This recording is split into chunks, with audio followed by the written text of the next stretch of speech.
नमस्कार दोस्तों, आज मैं फिर हाजिर हूँ टाइम एंड डिस्टेंस की सिंपल सा टॉपिक लेकर। देखो, क्वेश्चन इस तरह से आते हैं।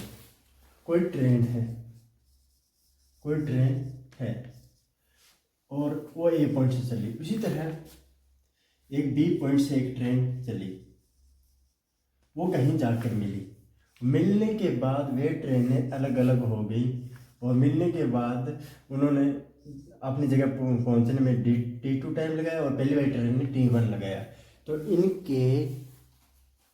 इन क्या पूछ लिया जाएगा, इन चाल का अनुपात क्या होगा या इनकी चाल क्या होगी या कुल दूरी कितनी होगी। उससे पहले एक छोटी सी बात अपने को पता होनी चाहिए। वो बात ये कि इनका जो चाल का अनुपात होगा S1/S2। बोले स्पीड 1 ट्रेन फर्स्ट की स्पीड 1, स्पीड 2 या ट्रेन सेकंड रूट में T2/T1। ये सिंपल सी बात अपने को याद रखनी है। जैसे हमेशा की तरह मैं बताऊंगा, ये होता है कैसे है, आया कैसे, बेसिक पता होना चाहिए। इनका बेसिक पता होगा तभी आप इसे सॉल्व कर सकते हैं। मान लो और भी कोई क्वेश्चन आ गया इस तरह का जो इनका बेसिक अपने को पता होगा तो बड़े आराम से कर सकते हैं। तो ये होगा कैसे, देखते हैं। ये अनुपात आया कैसे, पहले इसकी बात करते हैं।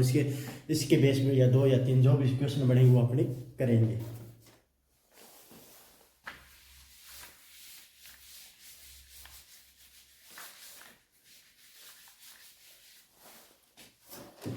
तो मैं बिना देरी के बताता हूँ होता क्या है। ए से लेकर कोई शहर ए से लेकर कोई बी तक कोई ट्रेन जानी है।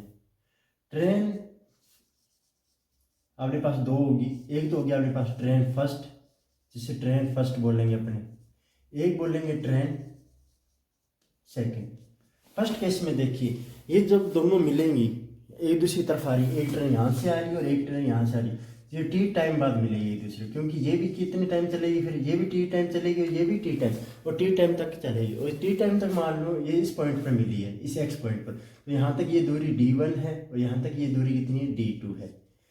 और इनकी स्पीड देख लेते हैं, इनकी स्पीड S1 है और इसकी स्पीड S2 है। टाइम दोनों ने क्या लिया, टी लिया, कि दोनों मिलते हैं तो टी टाइम पर मिलते हैं। तो बात करते हैं, अब पहली बात करते हैं ट्रेन फर्स्ट के लिए बात करते हैं। ट्रेन फर्स्ट की स्पीड कितनी, S1।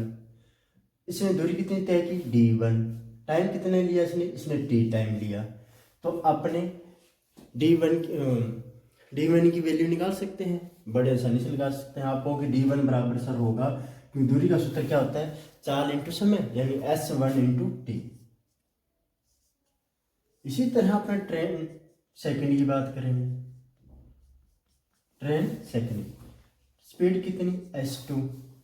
दूरी कितनी तय की इसने, D2। कितने टाइम में, टी टाइम में, कि दोनों टी टाइम में मिलेगी, समय तो एक जैसे ही लगेगा, यानी 5 घंटे में मिल रही है। ये भी 5 घंटे चली है, ये भी 5 घंटे चली है। तो D2 बराबर क्या होगा, S2 इंटू टी। ये याद रखना, ठीक है।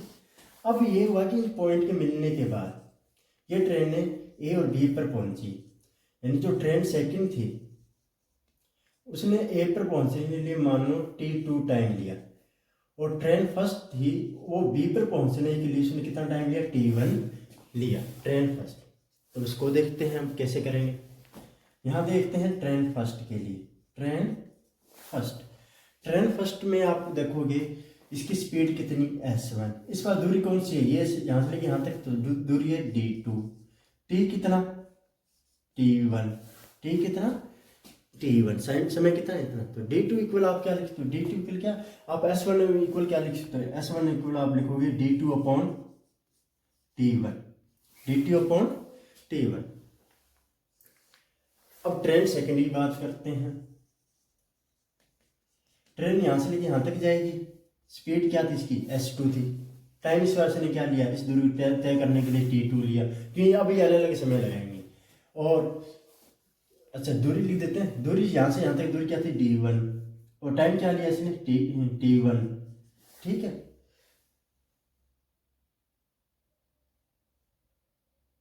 ओ सर, T2, सॉरी, टाइम क्या लिया इसने, T2। S2 है तो T2 टाइम लिया। तो S2 बराबर आपने क्या लिखेंगे, D1 अपॉन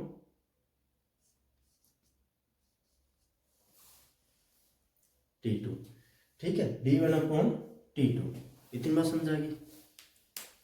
अब करना क्या है, अब अपने यहाँ से कहीं से भी, यहाँ से चाहे यहाँ से डी टू की वैल्यू पुट कर देंगे। क्या कर देंगे? डी टू की वैल्यू पुट कर, S1 में अगर मैं डी टू की वैल्यू पुट करता हूँ वो है S2 इंटू टी अपॉन में T1, और यहाँ से S2 की वैल्यू, S2 इक्वल क्या? D1 upon T2। यहाँ से मैं D1 की वैल्यू पुट कर देता हूँ S1 अपॉन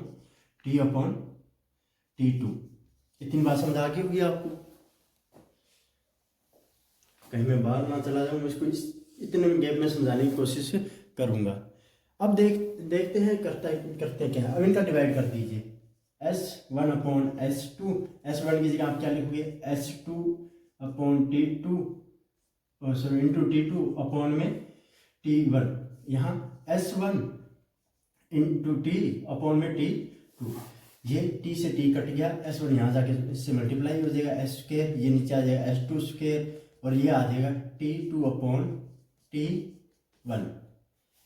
तो ये पूरे को होल स्क्वायर लिख सकते हैं ऐसे, S1 अपॉन S2 पूरे को whole square equal T2 upon T1, या ऐसे यूँ भी लिख सकते हैं S1 upon S2 equal root में T2 अपॉन T1। ये आ गया जो आपने को याद रखना है। ये डेरिवेशन इसलिए करवाया कि आप बेसिक तो पता होना चाहिए ये फार्मूला आ कहाँ से रहा है, ठीक है। आपने को तो याद काम तो इतने से ही है, लेकिन ये आया कैसे ये तो अपने को पता होना चाहिए। देखिए कोई भी अपने मैथ करते हैं उसका अगर बेसिक अपने को पता होना तो यकीन मानिए कि आप जहाँ ट्रिक से 2 या 3 क्वेश्चन कर रहे हैं वहाँ से आप 10 में से 7 या 8 क्वेश्चन बड़े आराम से कर सकते हैं, अगर आपका बेसिक क्लियर है। और किसी लेवल का पेपर बड़े आसानी से आप निकाल सकते हैं, मैथ आपको दिक्कत नहीं करेगी। तो ये यहाँ से आया। अब इस फार्मूले को आपने बना तो लिया, यूज कैसे करना है वो देखते हैं।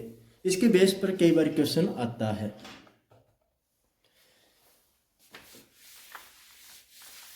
क्वेश्चन कैसे आता है, मैं थोड़ा सा लिखने की कोशिश करता हूँ। सीधा दिया जाएगा दिल्ली से या ए से बी से एक ट्रेन आ रही है, ट्रेन नंबर फर्स्ट, और एक बी से ए ट्रेन आ रही है, उसकी विपरीत दिशा में ट्रेन नंबर सेकंड। ये मिलने के बाद अपने गंतव्य तक, यानी कि ये ट्रेन ए तक, ये ट्रेन बी तक पहुंचने में, गंतव्य अपने मिलने के बाद अपने गंतव्य यानी अपने डेस्टिनेशन जो भी इनकी जो भी दूरी थी, गंतव्य था, वहां तक पहुंचने में समय क्रमशः 36 घंटे व 49 घंटे लेती हैं। इनका चाल का अनुपात ज्ञात कीजिए। इनकी चाल का अनुपात ज्ञात कीजिए। या आपको कभी कभी चाल भी दे देगा, लेकिन समझ आ रही है ना कहाँ से ज्ञात कीजिए कैसे आएगा। तो आप इसे लिखोगे S1 अपॉन S2, भाई साहब ने बताया था T2 अपॉन T1 जिंदाबाद है। T2 कौन सा, जो सेकंड ट्रेन के लिए हमेशा सेकंड नंबर पर आता है, यानी सेकंड ट्रेन जो है 49 घंटे में जाएगी। कितने घंटे जाएगी? 49। तो यहाँ लिखेंगे 49, ठीक है। अंडर रूट के अंदर 49 बटे में T1 की वैल्यू क्या? 36।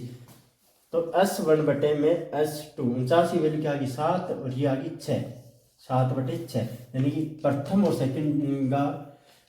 सेकंड चाल का जो अनुपात है वो 7 और 6 अनुपात है। अब इनमें से अगर बाई चांस आपको 6 चाल के अनुपात की वैल्यू दे दे, मान लीजिए ये कह देगी जो सेकंड ट्रेन है, जो सेकंड ट्रेन है उसकी चाल 30 किलोमीटर पर आवर है, तो पहली ट्रेन की चाल ज्ञात कीजिए। आपको पता लगे एक अनुपात की वैल्यू कितनी? 5। 6 की वैल्यू 30 है तो एक अनुपात की वैल्यू कितनी? 5। इसको 7 से मल्टीप्लाई कीजिए, 35 किलोमीटर पर आवर। पहली ट्रेन की चाल क्या आ गई? 35 किलोमीटर पर आवर। कुछ भी दे सकता है। अगर क्वेश्चन कहीं ये लिख दे कि वो 5 घंटे में मिलती है, एक दूसरे की तरफ चलती है और 5 घंटे में मिलती है, तो आपने दोनों की चाल पता लग गई है, यहाँ से पता लग गई है, और आपने इसी दूरी को भी निकाल सकते हैं। जिस तरह से ये क्वेश्चन दे सकते हैं उस तरह से अपने इसको सॉल्व कर सकते हैं। ये ट्रिक इस क्वेश्चन में लगाई जाती है। इतना बड़ा क्वेश्चन, इतना बड़ा जो डेरिवेशन किया वो नहीं होता, अपने को ये करना होता है, लेकिन पता तो होना चाहिए ये कहाँ से आया है। रटने से कुछ नहीं होता, आपने को पता भी होना चाहिए। तो आज की क्लास यहीं तक, और संभवतः मैं हो सकता है कि मोस्ट इम्पोर्टेंट क्वेश्चन जो अच्छे क्वेश्चन है उनकी एक सीरीज लेके आए अपने टाइम एंड डिस्टेंस और टाइम एंड वर्क की, और उसको अपने जस्ट यहाँ स्टार्ट करेंगे। उसके बाद फिर अगले टॉपिक का बेसिक और उसकी एक बढ़िया क्वेश्चनों की सीरीज लेके आ जाएंगे। ठीक है, बेसिक मैंने से करवा दिया है और इतना ही बेसिक होगा, उसके बाद क्वेश्चन ही करेंगे अपने। तो मिलते हैं अपने नेक्स्ट क्लास में, तब तक जय हिंद जय भारत।